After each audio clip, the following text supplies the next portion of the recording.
चाहत जो स्ववश संजोग श्याम सुंदर को, योग के प्रयोग में ये तो विलस्यो रहे, कहे रत नाकर सुअंतर्मुखी है ध्यान, मंजु हिंज हिय कंज जोगी ज्योति में धस्यो रहे।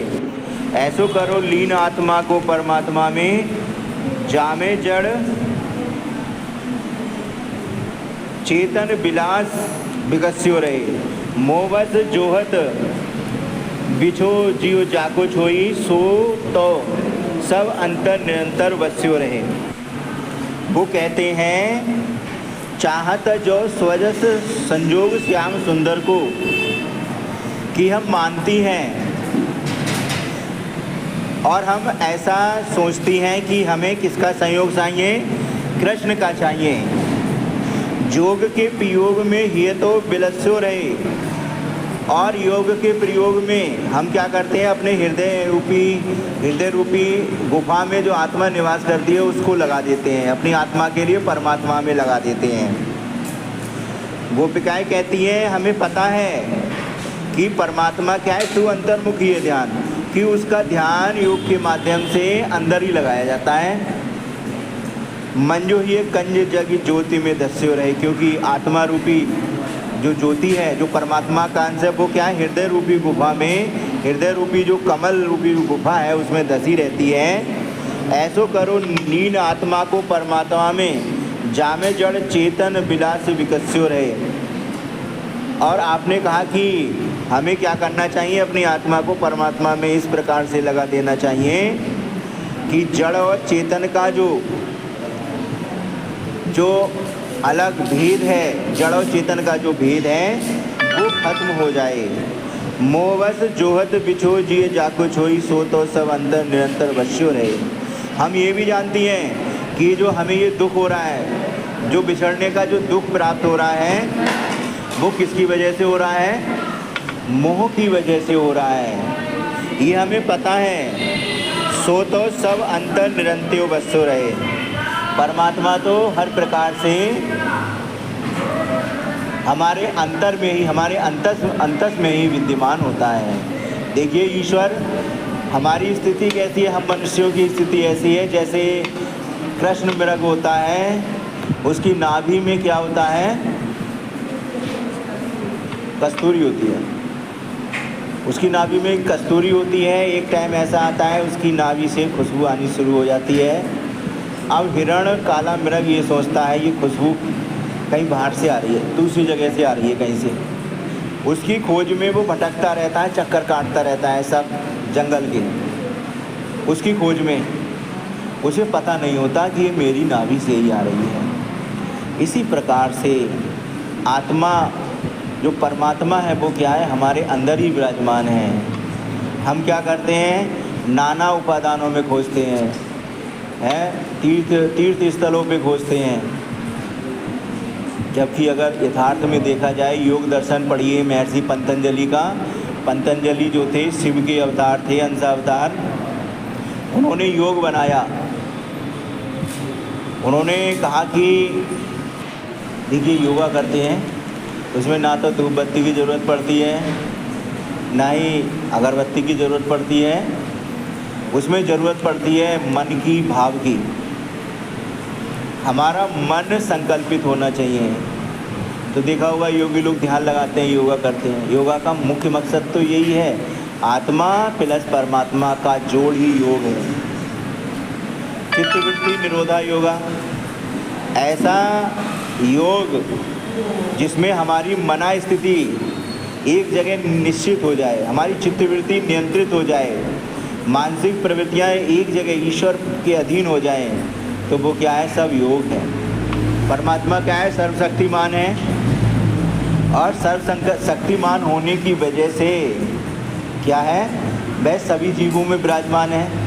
और जब हम अपनी आत्मिक शक्ति को परमात्मा से जोड़ देंगे तो ये स्वाभाविक है कि हमारी जो एनर्जी है, हमारी जो शक्ति है वो बढ़ेगी, कम नहीं होगी। हर इंसान के पास 3 प्रकार की शक्तियाँ होती हैं, 3 प्रकार के बल होते हैं, 3 प्रकार की ताकतें होती हैं। मैंने उस दिन भी बताया था, नंबर 1 शारीरिक बल, नंबर 2 मानसिक बल और नंबर 3 आध्यात्मिक बल। महात्मा गांधी ने शारीरिक मानसिक बलों की तुलना में आध्यात्मिक बल के लिए सबसे ज़्यादा महत्वपूर्ण माना। उन्होंने कहा कि आध्यात्मिक बल सर्वोपरि है। देखा होगा, कभी कभी देखा होगा, हमारा शरीर बहुत कमज़ोर हो, लेकिन अगर हमारे अंदर आत्मिक शक्ति है, आध्यात्मिक बल है, आत्मिक बल है, तो हम कोशिश करेंगे कि ये काम जल्दी से जल्दी हो जाए, या फिर इस लक्ष्य को हमें प्राप्त करना है तो हम प्राप्त करके ही दम लेते हैं। अगला देखिए, इसमें अगला पद्य, सुनी सुनी उद्धव की अके कहानी कान को थे रानी कोई था नहीं थी रानी है, कह रत्नाकर रिसानी बर्रानी को बिलखानी बिकलानी बितकानी है, को सेध सानी को भरी द्रग पानी रही, को भूमि भूमि पर भूमि मुरझानी है, को श्याम श्याम कह बह की बिल्लानी, को कोमल करे जो थाम सहमी सुखानी है। वो क्या कहते हैं, सुनी सुने इस प्रकार उद्धव की इस प्रकार की कहानी को सुनकर, तो कोई गोपी क्या थी, गोपी मतलब जो बाकी ब्रज की जो रमणियाँ हैं या ब्रज की जो महिलाएं हैं, ब्रज की जो युवतियाँ हैं, उन्हें गोपी कहा जाता है। तो वो क्या कहते हैं कि उद्धव जी की अखय कहानी, जो कहानी उन्हें कहनी नहीं चाहिए थी, उस कहानी को सुनकर उन्हें बड़ी ठेस पहुँची। किनको, गोपिकाओं के लिए। को थे रानी, कोई गोपी जो स्थिर हो गई बिल्कुल इस बात को सुनकर कि उद्धव जी हमसे क्या कह रहे हैं, ध्यान लगाने के लिए कह रहे हैं, हमें तो कृष्ण के साक्षात्कार दर्शन चाहिए हैं। कोई था नहीं थी रानी, और कोई गोपी क्या थी, जो देखा होगा महल बने होते थे, घर बने होते थे, तो उसमें थान लगा देते थे, पिलर बोलते हैं जिन्हें अब। तो कोई गोपी क्या है, उस थान को पकड़कर वहीं स्थिर हो गई। कह रत्नाकर रिसानी बर्रानी कोई, रत्नाकर दास कहते हैं कि कोई गोपी को गुस्सा आने लगा कि कृष्ण ने ये कैसे आदमी को भेजा है, कैसा संदेश हमारे लिए भेजा है जो हमारे अंदर बिछो पैदा कर रहा है। बर्रानी कोई, और कोई बड़बड़ाने लगी।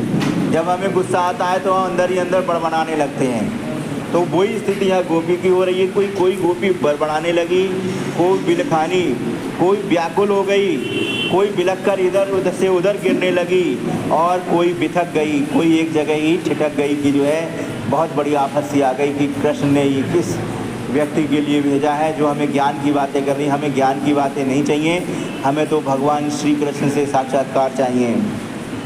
को सेध सानी, और कोई गोपी तो इतनी भयभीत हो गई कि वो पसीने से तर हो गई, कोई भरी द्रग पानी रही, और कोई गोपी जो है दोनों नेत्रों में, किसी गोपी के आंखों में, दोनों आंखों में पानी आ गया।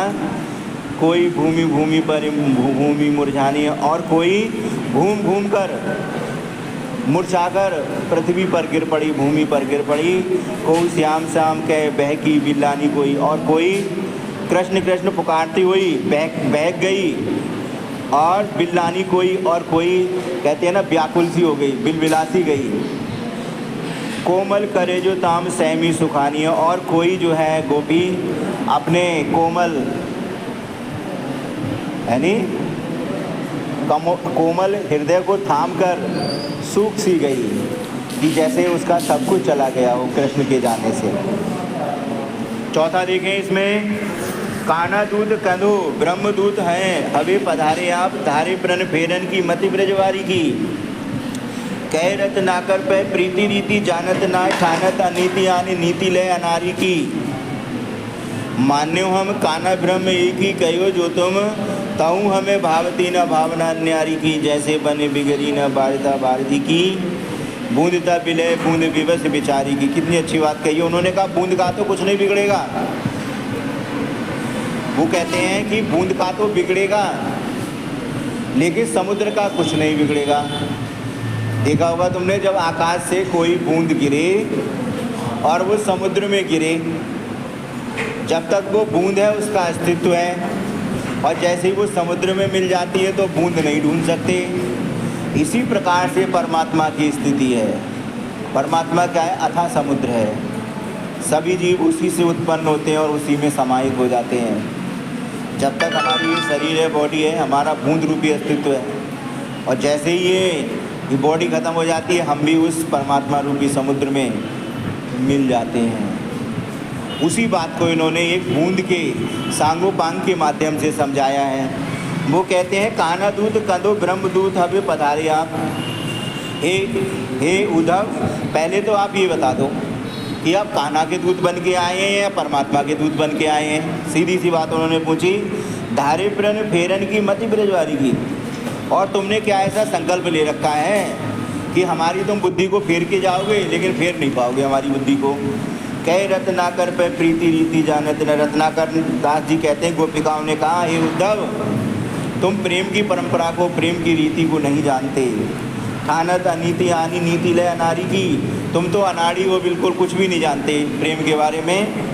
ठानत अनीति आनी ले नीति ले, तुमने तो यहाँ ठान रखा है अन्याय की बातें करना।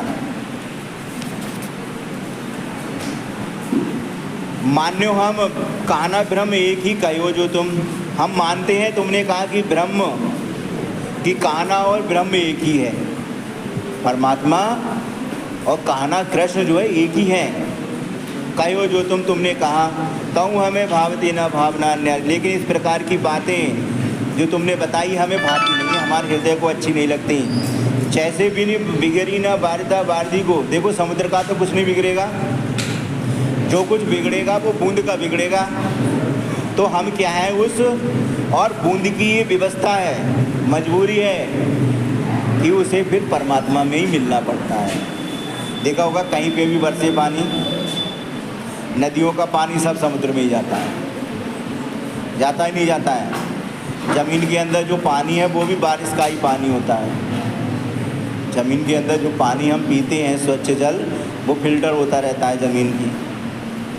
भूगोल में पढ़ते होगे तुम लोग, कई पढ़ते हैं पृथ्वी पर। सबसे परत जो ऊपर वाली परत है उसे बोलते हैं अवसादी सैल, भूगोल वाले पढ़ाते होंगे।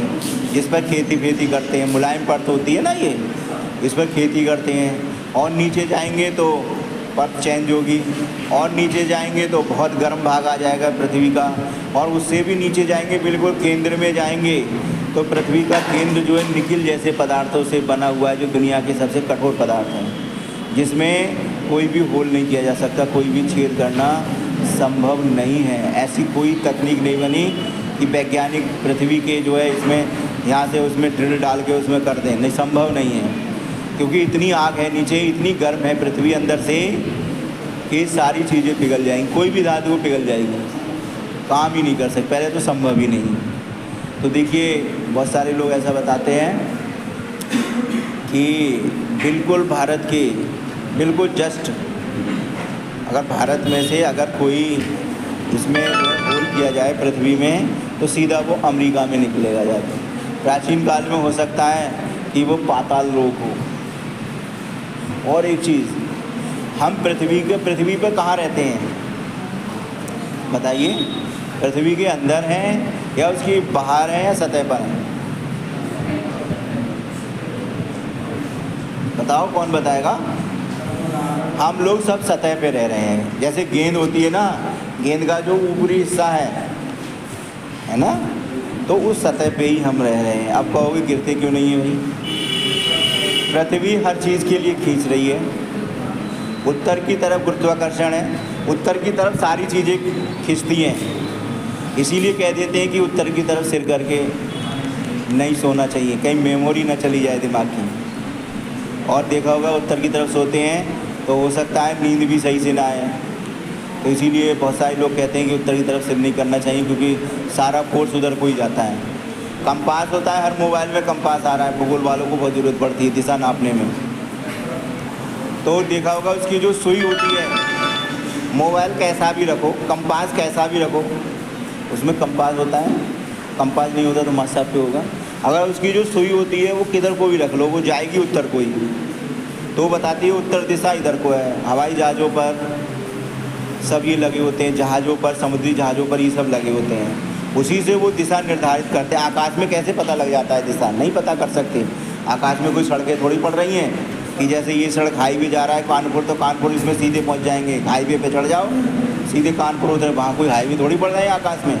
वो केवल इसी से पता करते हैं दिशा किधर है, कितने डिग्री पर हम कहाँ को किधर को जा रहे हैं। तो इसीलिए तो कहते हैं पायलट बनना भी बड़ा टेढ़ा काम है, हर चीज़ का ध्यान रखना पड़ता है। और देखिए एरोप्लेन में इतने बटन होते हैं, सबको मैनेज करके चलना, और कभी कभी दिमाग घूम जाता होगा तो क्रॉस भी हो जाते हैं हवाई जहाज। इंसान ही तो है, गलतियाँ स्वाभाविक हैं, मानव हैं, मानव कोई भगवान थोड़ी नहीं है। हाड़ मास का ही तो पुतला है हम लोग, सब हाड़ मास से बने हुए हैं। थोड़े समय के लिए जीवन बना है, इसको जैसे साव खर्च कर लो, बुराई में लगाना चाहो बुराई में लगा सकते हो, दुनिया के अच्छे कामों में लोगों की भलाई करना चाहो भलाई कर सकते हो, ठीक है। तो वो क्या कहते हैं कि ये तो बूंद की व्यवस्था, अंत में तो उसे परमात्मा रूपी सागर में मिलना ही पड़ता है, हमारा अस्तित्व तो खत्म ही हो जाता है। लेकिन आप जो इस प्रकार का संदेश लाए हमें, ये संदेश हमें अच्छा नहीं लग रहा है। हमें तो कृष्ण चाहिए, वो भी साकार रूप में चाहिए। हमें ये योग और ज्ञान की बातें हमारे दिमाग में स्थिर नहीं रहती। 5वां और देख लो, चिंतामणि मंजुल पवार धूर धारण में कांच मन मुकुर सुधार रखबो कहो, कह रत्नाकर वियोग आग सारन को उदो आए हमको बयार भखबो कहो। रूप रसहीन जाय निपट निरूप चुके ताको रूप ध्यावो और रस चखबो कहो। ऐते बड़े विश्व माही हेरो रूहू न पाए जाई, ताई त्रिकुटी में नयन मूद लखबो कहो। उद्धव जी कहते, उद्धव की बातों को सुनकर गोपिकाएं अपना निष्कर्ष निकालती हैं। चिंतामणि मंजुल पवार धूर धारण में हम तो वैसे ही चिंता से ग्रसित हैं, और कांच मन मुकुर सुधार रखबो कहो, हमारा तो मन जो है कांच के समान टूट चुका है कृष्ण के जाने से। और तुम कहते हो उस टूटे हुए मन में हम परमात्मा को बसा लें, कैसे बचा सकते हैं? मन रूपी दर्पण तो हमारा टूट चुका है। कह रत्नाकर वियोग आग सारन को, रत्नाकर कहते हैं, गोपिकाओं ने कहा वियोग आग सारन को, हम तो वियोग की आग में जल रही हैं। ऊदो हाय हमको भयार भगवो को, ऊपर से तुमने कहा कि हवा का सेवन करो, हवा को खाओ, हवा का पान करो। योगी लोग देखा होगा, श्वास प्रश्वास लेते हैं, प्राणवायु लेते हैं, ऑक्सीजन लेते हैं, छोड़ते हैं। योगा में बहुत सारे आसन सिखाए जाते हैं। तो वो क्या है, कुछ लोग क्या है सुबह के लिए वायुपान करते हैं, सुबह के टाइम में ऑक्सीजन बहुत होती है तो वायुपान करते हैं, तो हमारे जो फेफड़े हैं वो स्वस्थ रहते हैं। तो पहले ऋषि मुनि ऐसे ही रहते थे, वनों में रहते थे, और पहले तो ऑक्सीजन की मात्रा बहुत ज़्यादा थी। आज तो बहुत सारे पेड़ पौधे कट जाते हैं या फिर लोग काटते जा रहे हैं जंगलों को, जिससे क्या है पर्यावरण प्रदूषण की समस्या पैदा हो रही है। तो वो कहते हैं कि हे उद्धव, तुमने तो हमारे लिए ऊपर से ये भी कि एक तो हम भगवान कृष्ण के जाने से उनका जो बिछो हो रहा है उसकी आग में जल रहे हैं, ऊपर से हमसे कहते हो कि तुम योगियों के समान हवा का पान करो, हवा को खाओ। रूप रसहीन जाई निपट निरूप चुके। अरे हम जानते हैं कि परमात्मा परमेश्वर रूपहीन है, रसहीन है, गंधहीन है, ना तो उसका कोई शरीर है निराकार ब्रह्म का।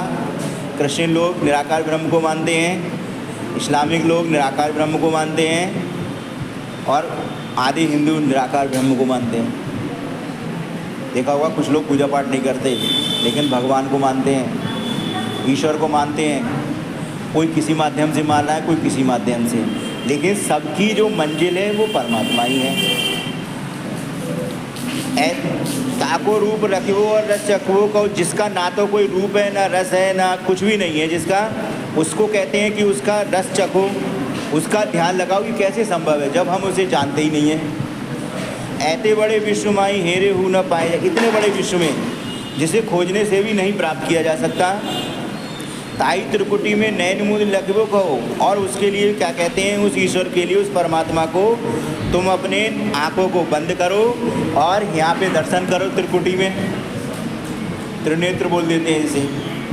हर इंसान के पास, हर मनुष्य के पास 3 नेत्र होते हैं। ये जो होता है ज्ञान का नेत्र होता है। जब ज्ञान का नेत्र हमारा खुलता है तो क्या है, अंधकार समाप्त हो जाता है, सही चीज़ें हम समझने लगते हैं और गलत कामों से बच जाते हैं। इसीलिए भगवान के लिए, भगवान शिव को त्रिनेत्र कहा जाता है। जब कामदेव ने उन पर बाण चढ़ाया, कामदेव को नहीं पता था कि भगवान शिव इतने नाराज़ हो जाएंगे। मैं तो ये सोच रहा था इनकी गृहस्थी बस जाए, इनका परिवार हो जाए, तारकासुर का वध हो जाए, इनके पुत्र होगा तो तारकासुर का वध होगा। तो कामदेव ने उन पे बाण छोड़ दिया। भगवान शिव महायोगी, योग का जन्म ही भगवान शिव से हुआ है। जो आज हम योगा करते हैं, ये भगवान शिव योग में तो लीन रहते हैं। अब लगा लीजिए ब्रह्मा का एक दिन और हम इंसानों के 100 वर्ष, तब तक तो मर जाता है एक आदमी, ब्रह्मा का एक दिन होता है। तो समय का बोलते हैं टाइम ट्रैवलिंग, इस पर बहुत शोध हो रहा है। किसी ग्रह का टाइम बहुत जल्दी आगे बढ़ता है, किसी ग्रह का टाइम स्लो चलता है। तो हर ग्रह का अपना अपना टाइमिंग है, टाइमिंग ट्रैवलिंग है। तो देखा होगा कि कुछ क्षेत्र ऐसे होते हैं, अब पृथ्वी पे क्या है, एक निश्चित है, विकास होता रहता है, डेवलपमेंट होता रहता है, उम्र घटती रहती है, नई पौध आती रहती है, पुरानी कटती चली जाती है, नए इंसान, नए बच्चे आते रहते हैं, पुराने बच्चे, जैसे फसल कटती है वैसे इंसान ही वही कटता है, कटना ही है, मरना क्या है, कटना है। तो हमारे आध्यात्मिक ग्रंथों में इन सब चीज़ों पर बड़े विस्तार से बताया गया, जिससे इंसान के लिए दुख न प्राप्त हो। हम अच्छी किताबें पढ़ते हैं, अच्छा साहित्य पढ़ते हैं, किस लिए पढ़ते हैं?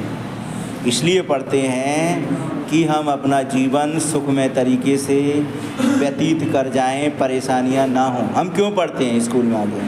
इसलिए पढ़ते हैं कि हमें सही सी तालीम मिले, हमारा विकास हो, जो कुछ चीज़ें गलत आ गई हैं उनमें भी सुधार हो जाए। स्कूल में इसीलिए तो आते हैं हम लोग। तो देखिए आज मैंने इसमें 5 करा दिए, इनको फिर लेना घर पे जाके, और आज के लिए इतना ही बस।